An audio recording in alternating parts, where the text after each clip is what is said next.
আবারও আলোচনায় bus route franchise. সব বাস কোম্পানিকে ঢাকা নগর পরিবহনের আওতায় নিয়ে আসার পুরনো সেই পরিকল্পনা।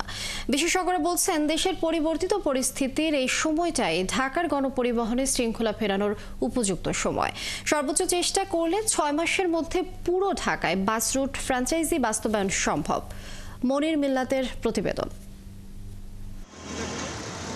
ঢাকার অদূরে কেরানীগঞ্জের ঘাটারচর বাস স্ট্যান্ড। এই স্ট্যান্ড একটা সময় যাত্রীতে ভরপুর থাকত।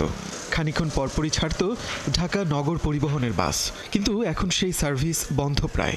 দুপুরে গিয়ে ঢাকা নগর পরিবহনের ওই স্ট্যান্ডে মাত্র একটি বাস পাওয়া গেল। চালক আব্দুল কুদ্দুস আক্ষেপ করে বললেন, ট্রিপ কম, তাই যাত্রীও হয় না। প্রথম যখন চলছে তখন মনে করেন ভালো যাত্রী হয়েছিল, তো মাঝখানে লস হয়, তেলের টাকাও হয় না। মূলত বাস রুট ফ্র্যাঞ্চাইজির অংশ হিসেবে 4টি রুটে ঢাকা নগর পরিবহন বাস সার্ভিস চালু করেছিল বিগত আওয়ামী লীগ সরকারের নগর প্রশাসন, অর্থাৎ সব বাস কোম্পানিকে একটি কোম্পানির আওতায় নিয়ে আসা। কিন্তু সেই সব রুটে সবাইকে এক কোম্পানির আওতায় আনতে ব্যর্থ হন। ফলে বেসরকারি বাস কোম্পানির সাথে প্রতিযোগিতা ও রাজনৈতিক পট পরিবর্তনে নগর পরিবহন সার্ভিস মুখ থুবড়ে পড়েছে। যে রুটগুলিতে আগে লক্কর বাস ছিল, সেটা রেখেই কিন্তু নতুন বাস নামানো হয়েছে।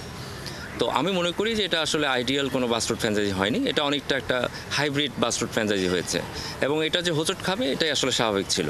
পরিবর্তিত পরিস্থিতিতে বাস রুট রেশনালাইজেশনের জন্য গঠিত কমিটি পুরো ঢাকায় বাস রুট ফ্র্যাঞ্চাইজির সিদ্ধান্ত নিয়েছে।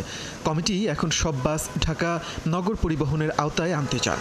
বিশেষজ্ঞরা বলছেন, অন্তর্বর্তীকালীন সরকারের এই সময়টায় পরিবহন কোম্পানিগুলো বাস রুট ফ্র্যাঞ্চাইজি বাস্তবায়নে খুবই ইতিবাচক। 80টি কোম্পানি এরই মধ্যে নগর পরিবহনের আওতায় আসতে নিবন্ধন করেছে।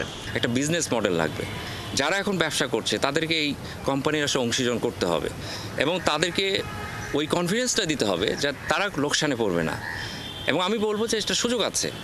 পৃথিবীর সব মেগা সিটিতে আসলে গণপরিবহন সাবসিডাইজড হয়। আবার ভর্তুকি দিলে একটা বড় সুবিধা, যারা যাত্রী আছে তাদের মধ্যেও একটা কনফিডেন্স তৈরি হবে যে বাস রুট ফ্র্যাঞ্চাইজি হলে যেহেতু ভালো মানের বাস নামবে, ভাড়াটা আবার বেড়ে যায় কিনা, সেখানেও তাদের ওই যে একটা সন্ধিহান যে পরিস্থিতি, সেটাও কিন্তু তৈরি হবে না।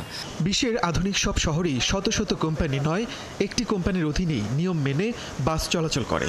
বিনিয়োগ অনুযায়ী সেখান থেকে লভ্যাংশ শেয়ার করেন বাস মালিকরা। ঢাকা উত্তরের প্রয়াত মেয়র আনিসুল হক 2015 সালে ঢাকায় এই পরিকল্পনা বাস্তবায়ন করতে চেয়েছিলেন, কিন্তু মালিক শ্রমিকদের নামে যথেচ্ছ চাঁদাবাজি ও নানা ধরনের অনৈতিক স্বার্থের কারণে এত বছরেও সেই পরিকল্পনা বাস্তবায়ন সম্ভব হয়নি। জনবান্ধব এই ব্যবস্থা কার্যকর হতে না দেয়া পরিবহন মাফিয়ারা বর্তমানে গা ঢাকা দিয়ে আছেন। তাই এখন এই ব্যবস্থা কার্যকরের উপযুক্ত সময় বলে মনে করেন বিশেষজ্ঞরা। মনির মিল্লাত, 71, ঢাকা।